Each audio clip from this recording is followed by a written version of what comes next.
এখনই কিনতে চাই। হালকে গরিব বলে ম্যানেজার কিভাবে অপমান করলো ভিডিওটি সম্পূর্ণ দেখুন, না দেখলে কখনোই বুঝতে পারবেন না। আমি নিজে গিয়ে আপনাকে চেয়ারে বসিয়ে দিয়ে আসবো। আরে বড় সাহেব যে, স্যার আসুন আসুন, আমাদের ধন্য করলেন। চুপ কর, আমি একা আসিনি, আমার সাথে এই শোরুমের নতুন মালিক এসেছে, উনাকে সালাম কর। তুই ওই ভিখারি, তুই আবার এখানে এসেছিস? বড় সাহেবের গাড়িতে ওঠার সাহস পেলি কি করে? সিকিউরিটি, কার সাথে কথা বলছিস জানিস? ইনি হাল্ক সাহেব, আজ থেকে এই শোরুমের মালিক আমি না, ইনি। কি রে ম্যানেজার, 1 কোটি টাকার গাড়ি কেনার ক্ষমতা নেই বলেছিলি না?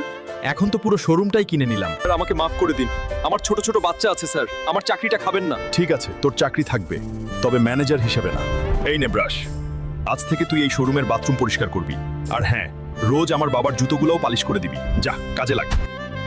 নেক্সট ভিডিও মিস ভিডিওটি করতে শেষ না পর্যন্ত চাইলে দেখার জন্য এখনই আপনাদেরকে সাবস্ক্রাইব করে অসংখ্য বেল ধন্যবাদ বাটন এবং বাজিয়ে আমাদের দাও। চ্যানেলটি অবশ্যই সাবস্ক্রাইব করবেন, পাশে থাকবেন। ধন্যবাদ সকলকে।